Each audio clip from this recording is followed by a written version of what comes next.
Some copper sheets. 22.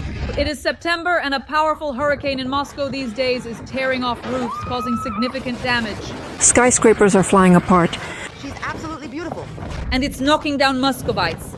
And Moscow has been engulfed by a hurricane, a flood of the ages. The wind is howling. The city is in chaos. Roofs are destroyed. Muscovites are screaming. 18,000 Muscovites have been left without power. Trees have been uprooted. Cranes have fallen. Roofs have been torn off. In Moscow and the Moscow region, the strongest hurricane has struck, hail and flooding.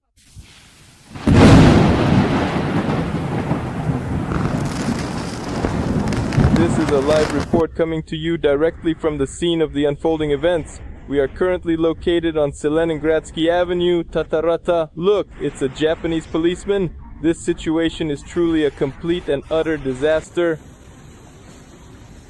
Moscow has been flooded by a squally hurricane and the rain has drowned Moscow. The city is getting more and more flooded. Friends, please like this video, subscribe to my YouTube channel, and write in the comments where you're watching from. Like, comment, subscribe, and let's get started.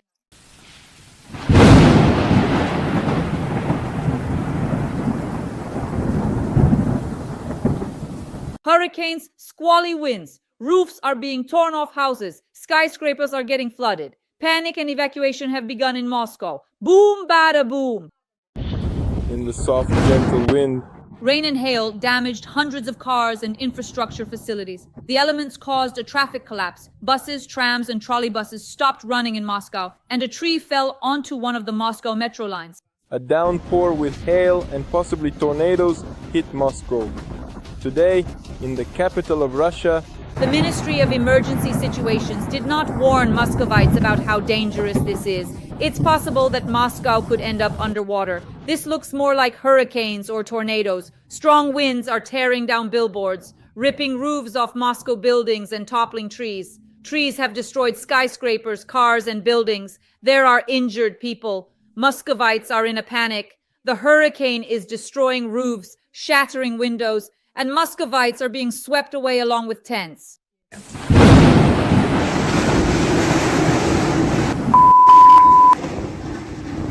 listen, this is probably really the best story I've actually ever quite had. And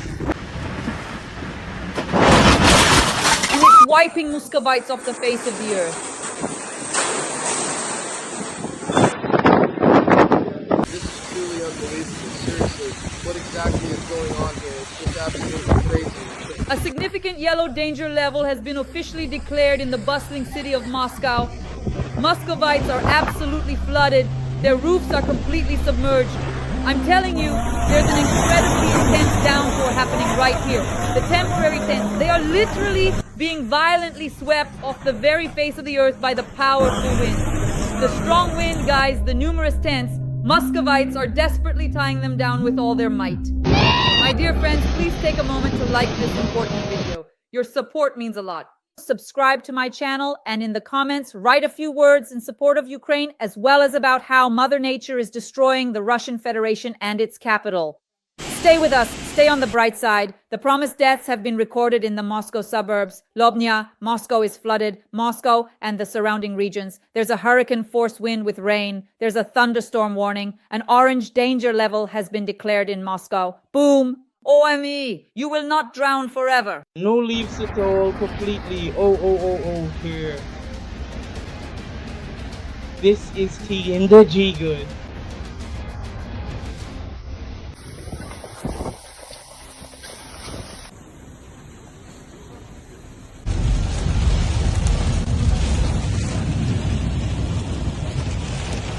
Friends, school wind, thunderstorm, hurricane, Muscovites are furious. The wind is tearing off roofs, windows, trees are being smashed, local cafeterias and new buildings are being destroyed.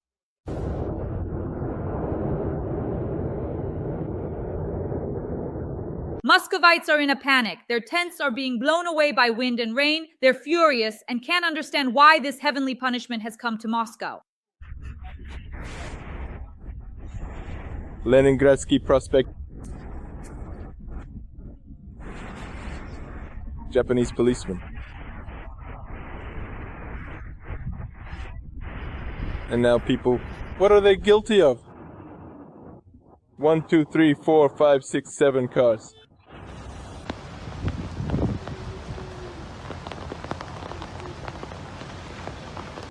This is the boomerang. This is divine providence, punishment for all the evil that Russia has done to our country, Ukraine. Moscow is being flooded. Friends, write in the comments what you think about this. Muscovites were warned that a hurricane was coming, but no one could believe it. Debut. And at 3 p.m., a real downpour begins. Heavy rain, thunderstorm, wind speeds reached, unclear fragment, with safety.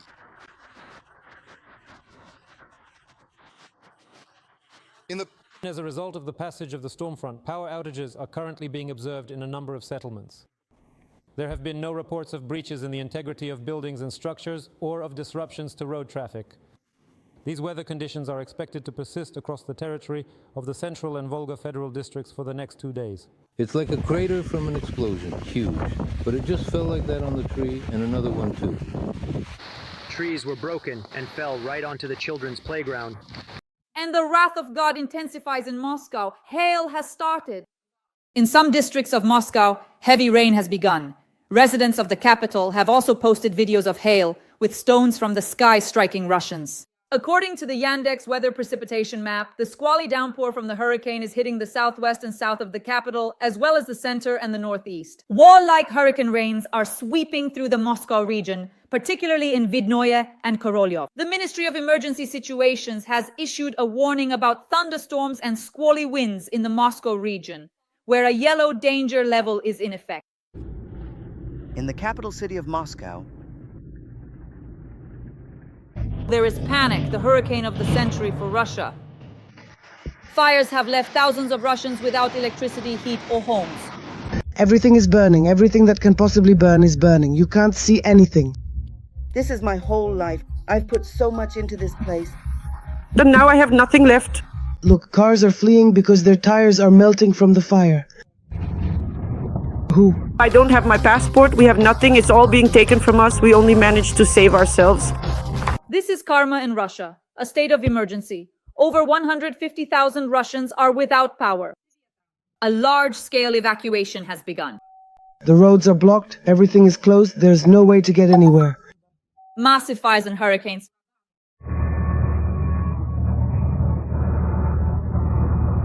Dozens of villages are engulfed in flames, and the fire has come dangerously close to major cities. The most difficult situation is in Krasnoyarsk Krai and the Republic of Khakassia.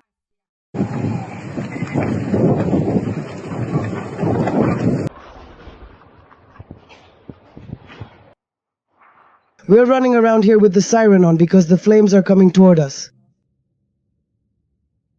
Here it is, the blazing fire, right here next to us, burning brightly. It's sweeping away people. It's sweeping away houses. A hurricane-force wind has hit several regions of Russia at once, and powerful fires are destroying Siberia. This is my whole life. I've put so much into this place, and now I have nothing left.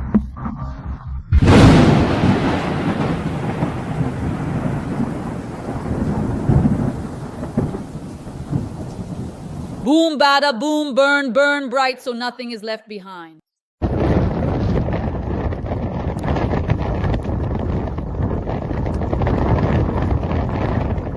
Friends, please like this video, subscribe to my YouTube channel, Dalshi Shaslivik, and leave a few kind words for Ukraine in the comments, as well as where you're watching from. Like, comment, subscribe, and let's get started.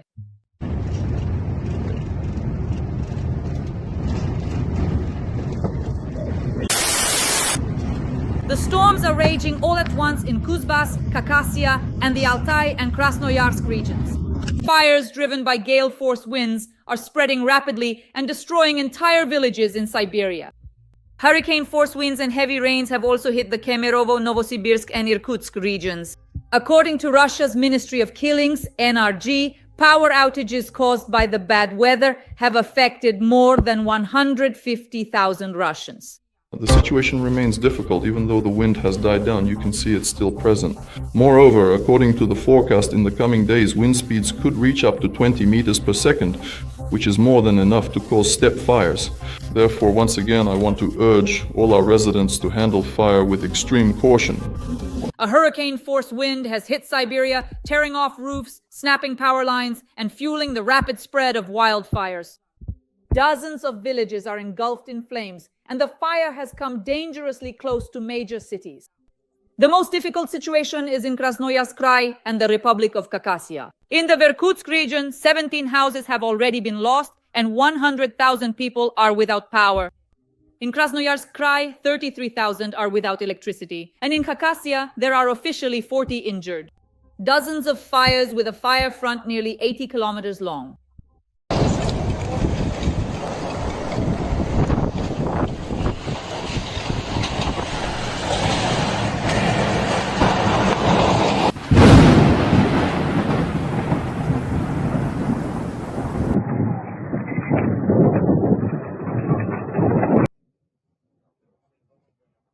Landscape and forest fires are raging near Abakan and Minusinsk. The flames are approaching homes. People are being urgently evacuated, and those who remain are being told to fight the fire with shovels. This was reported by the Telegram channel CHTD. In Krasnoyarsk, the wind tore off roofs, and one woman died after falling from a balcony. Along the road to the airport, a wall of fire has come right up to the runway. In many regions of Siberia, there are widespread power and water outages.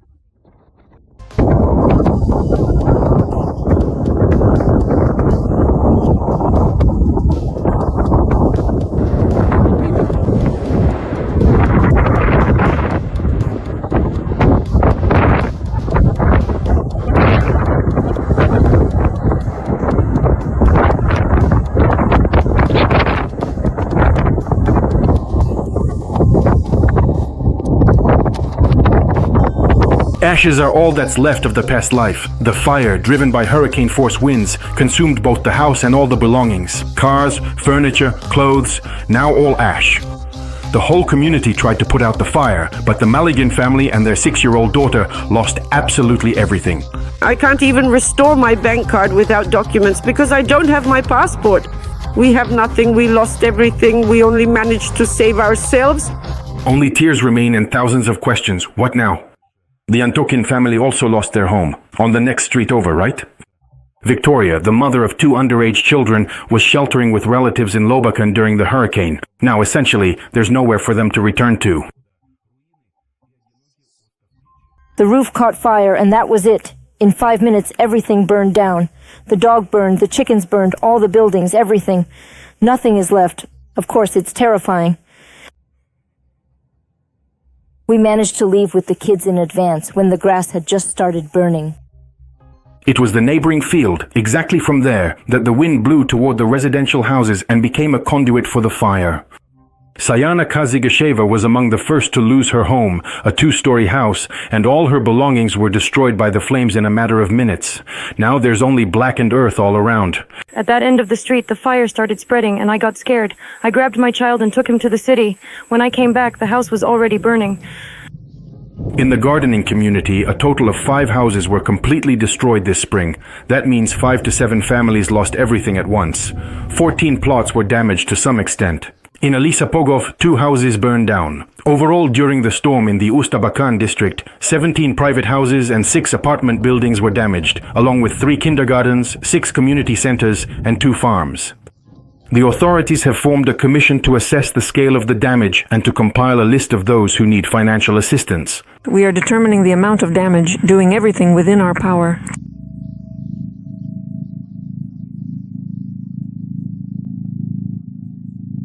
We are helping people as much as we can right now.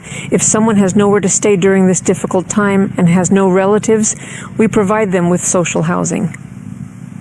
As for the causes, of course, there are many factors. The hurricane-force winds, the fire prevention measures that the authorities should have taken in advance, or the neglect of those measures.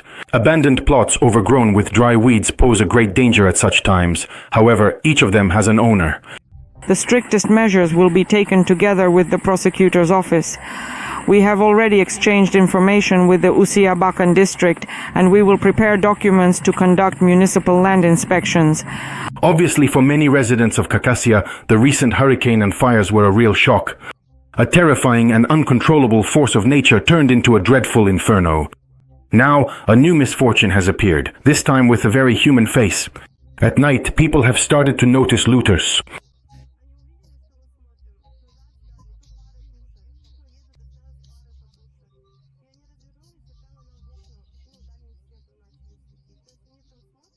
For the authorities, one of the main tasks right now is to assess the damage and help those affected. Anyone who cares can help with this. The screen displays the personal number of the head of the Ustebakansky district and the Unified Emergency Dispatch Service. You can get more details by calling. People with children have been left with virtually nothing, and any help here will not go amiss. And after all, it's easier to get through hardship together than alone. Konstantin Kravtsov, Rim Tugujekov, Vesti Khakassia.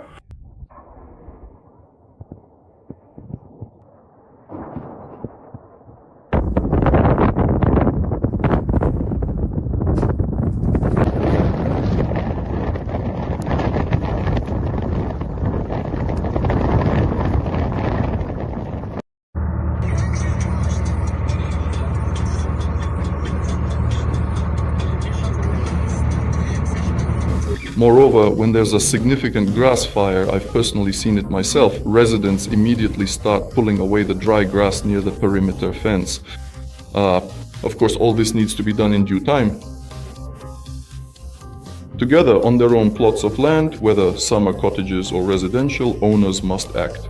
And of course, to prevent disaster, safety measures around the property must be taken in a timely manner. I urge residents, first of all, to handle fire with extreme caution, but on the other hand, to do everything possible to help municipalities with the improvement of populated areas. There can be no peaceful truce or peaceful agreement. That's why I really like the President's words when he said that it's not about letting up, but about finishing them off. That's exactly how we need to act. No. A compromise is possible, cremation or burial? Well, that truly means the result has already been successfully achieved. Well, what else can you possibly do? How else with Nazis? Yes, I think so too. That is, shoot and hang them. There are no other options. Maybe we should use tactical nuclear weapons on that city where the decision-making center was located. From Baden? The fascists were there once too? Well, that's fine. So that they have it there too. In any case, well, how is it? I would say tactical nuclear weapons. But that's the king's last argument. The last strategic one. And you always have to keep it ready. No, strategic. And its use? No. Strategic, yes. Tactical is fine. High-altitude detonation. Powerful electromagnetic radiation. The radiation won't be high, but it will knock out all the electronics just fine. And as for its use, frankly, from the decision to actual deployment, it's just a matter of a few minutes. Yes, I'm saying this as a specialist. Yes, that's why. I'm watching, Ivan Ivanovich. Have you ever been out of Bada? No, never. Well, you don't need to. What is there to do after a nuclear attack? Yes, Vladimir Ivanovich, by the way, I completely agree with you. You know that. And yesterday, in your evening show, you touched on this topic. And now you quite rightly pointed out that, but as they say, to morally take responsibility for the use of nuclear weapons is a sin. But an even greater sin is, of course, ultimately to lose a war, and even more so to lose your homeland. That's why the situation is developing in such a way that, well, probably this is the most, in this sense, the right path. Well, because this European fascism needs to be stopped once and for all, and uprooted with fire, with ashes, with nuclear means, and so on, because they've just gotten way too out of hand. But what I would like to note in this regard, again, from a general strategic standpoint and in terms of the overall development of the situation and, let's say, preparation for upcoming conflicts. After all, by and large, these drone strikes on facilities and territory within our country are already being carried out, so to speak, across the entire European part. And now the Ukrainian armed forces are being equipped with drones that have a flight range of 3,000 kilometers. And that already means Novosibirsk is within reach. So what needs to be said in this regard? That the very concept of a rear area is disappearing as such. And in general, you can frame the problem this way. Well, all right. This was characteristic even before modern wars, of course. And so what does the disappearance of the rear as such actually mean? Then the question arises, where do you store reserves of material supplies?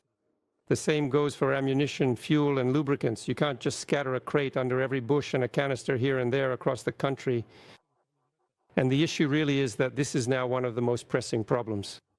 We need to look several decades ahead here, and that's no exaggeration. And well, maybe we should even ask ourselves this question. With the technologies we have today, can we solve this problem? Because let's put it this way, it's not always possible to solve it or organize everything through standard procedures. Once again, I'm saying that, after all, you can't put an anti-missile system next to every fuel tank in the end. In general, this problem, so to speak, needs to be discussed at the broadest levels, both openly and behind closed doors, because, well, the future of conflicts and, simply put, the resilience of the state and the conduct of armed struggle depend on it. And this is just the Ukrainian side for now. I'm not saying who will be involved in the next war, how it will all unfold, where it will happen, or in what way. Here, it's important to understand something else. For example, right now, strikes are being carried out on fuel and energy infrastructure facilities. But there are quite a lot of such facilities in the country, and the entire functioning and viability of the state depends on them. You've spoiled the children and shoved the first piece at them. Now check yourselves. You sit down at the table. Let's say grandma has cooked borscht. Her daughter and her daughter's husband are sitting at the table, meaning the son-in-law of the grandma who made the borscht. And the children are sitting at the table too. The first bowl is poured. Who does grandma pour the first bowl for? If it's for the children, then she's a criminal. If it's for her daughter, then she's doubly a criminal. The first piece and the first bowl go to her daughter's husband, the man sitting at the table, the father of her grandchildren. Then to her daughter, then to herself, and then to the children. What do? You shove all the sweets into your puppies' mouths, who then grow up into dogs and bite you. They start using drugs, sleeping around, engaging in debauchery, losing their minds, jumping off rooftops. Why did they act out like that? Why? We didn't come to Ukraine today. What do we need it for anyway? We lived peacefully, and we will continue to live peacefully. Do we consider that this 30-day truce has already begun, or will additional preparation be needed? We believe that this truce, which was proposed by the President of the United States of America, has already been violated by the Kyiv regime. How exactly will the American side continue to effectively deal with this truly crazed tourist rabble? Forgive me for asking, but that is indeed a very big and significant question. I can only welcome such terms. How are they going to rein them in again, even into some kind of pen or channel? That's a big question. We understand perfectly well why it's about energy, because everything started with energy back in 2022, when Biden said that Nord Stream 1 and 2 would be destroyed by any means necessary, responding to a clarifying question from an American journalist who was shocked by such a statement from the leader, as they call themselves, of the democratic world. And 6 months later, that's exactly what happened. This is essentially training individuals with an extremist and dangerous mindset to focus not just on a mere red flag, but rather on a very specific piece of meat. They have, in effect, raised this monstrous entity, which is now striking directly and aggressively at critical energy facilities. You see, that's the real question. How are they going to deal with the Frankenstein they've created? How are they going to manage it? We work for an audience all over the world so that people know the truth about Russian aggression, about Russia's war against Ukraine. That's why every comment and every subscription helps ensure that as many people as possible around the world see this video. Stay with us, stay on the side of light. Friends, glory to Ukraine, glory to the heroes. We will definitely win.